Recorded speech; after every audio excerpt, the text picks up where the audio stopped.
Welcome to another Stand on Guard. I'm your host, David Kadden. When we come back, not guilty. Two of the Coutts Four found not guilty by an Alberta jury of plotting to murder the RCMP. And an added bonus today, a Fraser Institute report on how much you're being taxed. When we come back. So we are in a very precarious position in this country. We need political change, but we also need to resolve to resist.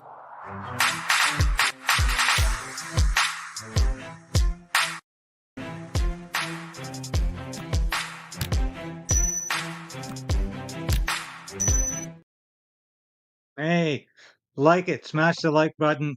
We beat the censorship yesterday. We beat the suppression yesterday with that report on that outrageous request by former defense minister, current emergency preparedness minister, Harjit Sajjan, to use a bunch of military people as a backdrop for a Punjabi pop star. This story was incredible. It just has gone through the roof because people can't believe the gall, the nerve.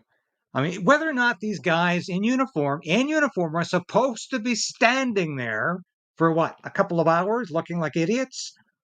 Were they supposed to be singing and dancing? I don't know.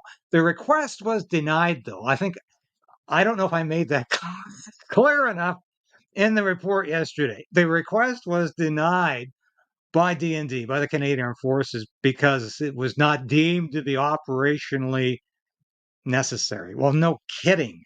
But that's never stopped the Liberal government from abusing the Canadian military in the past. Clearly, the military pushed back on this one because they know how shallow the Liberal support is and how Sajjan is already in political hot water for a series of stupid political decisions, missteps. So they figure they could say no. And the CDS General Wayne Eyre, I'm not a fan of. He was the outgoing CDS at that time. He's gone now, but I guess he figured he could say no. He could push back one more time in his career before going off into retirement, and he apparently did that. So if there was any confusion, yeah, the request was approved by Sajjan. He wanted it to happen. Current Defense Minister Bill Blair lent his support. The CF, the Canadian Armed Forces, said no, can't do it. And so that doesn't excuse how stupid the request was, but I just wanted to clarify that. Let's get on to today's news because it's really quite big. Two of the Coutts Four, you know those Coutts Four who were part of that blockade and the Alberta border. And these guys were arrested February 14th, 2022, day one of the invocation of the Emergencies Act. Ironically, of course, the situation at the border had been diffused, just as it had in Ontario. So there was absolutely no rationale for invoking the Emergencies Act. There was still a peaceful protest going on in Ottawa, but the blockade of the border had stopped. And on the very day the Emergencies Act was invoked by Justin Trudeau, the Coutts Four were arrested. And they've been in jail ever since. Now, two of these guys accepted a plea bargain in April. But the big news here this week is that the other two were found not guilty by this Lethbridge jury, or a jury in Lethbridge, Alberta jury. This is Anthony Olienick, not guilty, conspiracy to commit murder of police officer. He has been found guilty of possession of weapons for dangerous purposes and guilty of mischief, over $5,000, guilty of possession of explosives for a dangerous purpose. Now, I'm not going to get into that. We know there were questions raised about why these people had these items in their possession. There could have been perfectly innocent reasons for them. They've been found guilty. But they have not been found guilty on the more serious charge. Christopher Carbett, the other half of this pair, who were holding out, refused to go for a plea deal, and decided to let a jury decide their fate. Not guilty, conspiracy to commit murder of police officer. Guilty, possession of weapons for dangerous purposes. Guilty, mischief over 5,000. And sentencing is expected for August 12th. These guys are still in jail. That's the point. They've been in jail for what is, I couldn't believe the figure. I had to add it up. 900 days. Yeah. Let's listen to this. And, there's the rap sheet right there.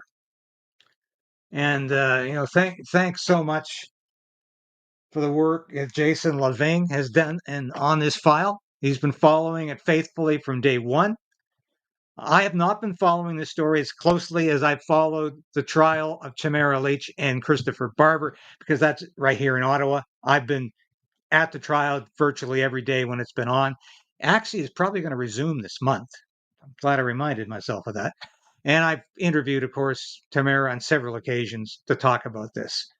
So I'm not as well acquainted with the Coutts Four, but once again, this is overreach by the federal government. This is once again indicative of how the RCMP is in the pocket of Justin Trudeau. But it's good news for these two. There they are. This is Chris and Anthony. My God, though, still in jail, and it doesn't look like they're going to get out of on bail before August 12th. That's like a week away, my friends. Almost. Well, that's a week away on Monday. Yeah. Here's a report filed by my friend from Rebel News. Read their verdicts. Justice David Lebrans, the judge overseeing the trial, asked the various parties, the two defense attorneys and the Crown prosecutors, what's next? Catherine Bayak, who is representing Chris Carbert, said that the amount of time that her client had already spent in police custody in remand, remember, the two men have been held in custody. They've been denied bail since they were arrested on February 14th, 2022. That's like 900 days. Bayak said that time amounts to or exceeds whatever sentences he would receive for the two charges over which he was found guilty by the jury. She requested that a bail hearing be set as soon as possible. Now, lead prosecutor Stephen Johnston said in response that he is not yet prepared to concede bail. Now, keep in mind that the basis of denial of bail to these two men was the severity of the charge over which they've now both been found not guilty. Keep that in mind. We'll get back to this in a second, but the prosecution's still playing games here, still playing games with these people's lives. They've been in jail since February 14th, 2023. Yeah, that is about 900 days. So, as Krajcik mentions here, that's longer than they would probably be sentenced to for the charges that they were found guilty on. So it's not a case that these are horribly dangerous people who can't be allowed out on bail. They're still playing games with this, and it's nonsense. Going forward, more positive things will come out of all of this, because eventually the truth will come out. I can't even imagine what my son's going through right now. In just 30 seconds, you'll know how the Canadian tax burden has changed over the past 60.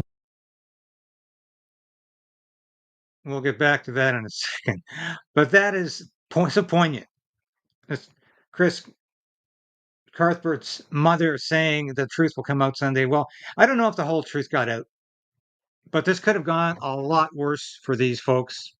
And not that I think in any way that should have happened, but the way the judicial system is working in Canada right now, we could have expected the worst. And thank God there's still some honest juries out there and have found these guys not guilty on these severe charges. This would have meant some pretty substantial jail time for them, I think. So I hope Chris's mother is feeling a little better today. And it is a lingering example of how the Liberal government overreached during the whole Freedom Convoy, which I was very much a part of reporting from the Ottawa perspective anyway. And this was Absolute government overreach. Let's go back to that this video clip here, and I've got a lot of slides to show you. But this is an underreported story this week. This is a Fraser Institute report that 2 years. In I'm just gonna 1961, the average back it up here. I'm just going to back this up because this is really, really quite good. This is a Fraser Institute report just released this week, and it says how badly you are In taxed. just 30 seconds, you'll know how the Canadian tax burden has changed over the past 62 years. In 1961, the average Canadian family, including couples, couples with kids, and single Canadians, spent 34% of its income on taxes and 57% on housing, food, and clothing combined. Fast forward 62 years, the average family paid 43% of its income on taxes and 36% on the basic necessities of life in 2023. Now we're going to dive a little deeper into this, but there's the slide illustrating this. Now this is absolutely shocking. 57% in 1961 of the average Canadian couple's income was going to necessities, 34% taxes. Today, 36%. That's almost just as marginally over a third of total income is going to necessities. That's food and shelter. Now, you ask, what's the brown area there in 2023 and the gray area in 1961? That's discretionary spending. It includes things like alcohol and tobacco, but it also includes things that are not so discretionary, like health care, like transportation, like education. These are things that are not exactly essential if you never want to go anywhere, of course, if you just want to sit in your house and have a subsistence living. But the point is, people were spending less on that in 1961, and they're spending more on that in 2023. But they're paying 43% of their total income on taxes, and they have virtually nothing left over to spend on extra things. This is what is so fascinating about this. Let's have a little. Yeah. Now, 43% of your total income on taxes, that is outrageous. So no wonder people are making decisions about what they can afford. Not exactly over-reported this week. The Toronto Sun picked it up. The Sun chain picked the story up. Thank God, because the Fraser Institute does marvelous work. I've covered their work in the past. They have done superlative research on Canadian healthcare and how much it really costs. It's not free. If anyone out there thinks your healthcare is free, you're not filing taxes every year because you can see how much of your provincial tax is sucked up in healthcare. We are paying more in healthcare dividends to the government than it would cost to pay for private insurance. The Fraser Institute has demonstrated this. We're not saving any money, and we're getting second, third-rate healthcare in return because it's awful. It's just awful. I mean, look at this. It's going up, up, up every year, increasingly going up. There's a few dips there, but under Trudeau, massive, massive spending. And you wonder why? Where's your tax dollars going? Trudeau government spends twice as much as it takes in revenue. I wrote this story for the Post Millennial back in March. It's so awash in debt that it's actually spending twice as much as it receives in revenue. That hasn't changed since the last budget. The last budget didn't even pay for the spending programs. It just increased the national debt. Trudeau knows this. He thinks that you're so stupid you don't know it. But let me read from this report for a minute, because it is absolutely astounding what's been going on here. The Canadian Consumer Tax Index tracks the total tax bill of the average Canadian family from 1961 to 2023, including all types of taxes. That bill has increased by 2,700% since 1961. Taxes have grown much more rapidly than any other single expenditure for the average Canadian family. Expenditures on shelter increased by 2006, food by 901%, 2006%, food by 901%, and clothing by 478% between 1961 and 2023. The increase in the tax bill has also greatly outpaced the increase in the Consumer Price Index, which measures the average price that consumers pay for food, shelter, clothing, transportation, health and personal care, education, and other items.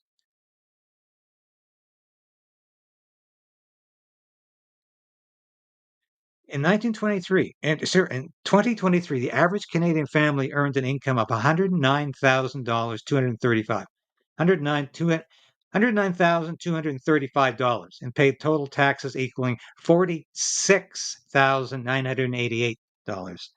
Sounding it's getting very close to 50%, half of your income going right back to the government. And if you're paying capital gains taxes, 2/3 are going straight back to the government. In 1961, the average family had an income of $5,000, paid a total tax bill of $1,675. Now, you often hear people talk about how it was possible at one time in decades past to live a comfortable life on a single income. Both parents didn't have to work just to pay the taxes and the bills, just to pay the mortgage or the rent, just to keep the food in the refrigerator, and never mind the rest of the things that are sort of necessary but not absolutely essential, like owning a car, like putting gas in a car. The government actually thinks that's not an essential thing anymore. I mean, that's a luxury, because we're being pushed further and further down a globalist timeline, a globalist agenda, where we're not going to own anything.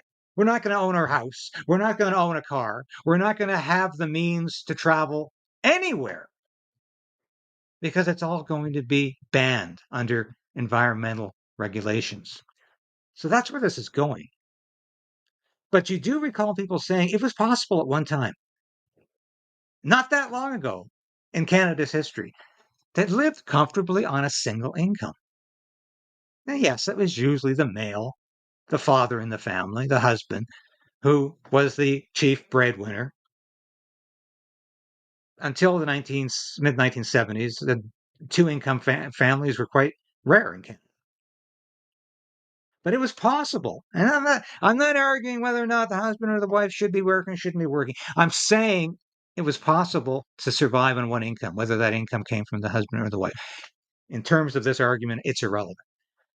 It was possible to live comfortably and not worry about ending up in the poorhouse, or losing your house because you couldn't afford the mortgage, or being kicked out, or being evicted because you couldn't pay the rent, or not being able to go to the grocery store because you couldn't afford the price of groceries. That was possible in Canada not so long ago.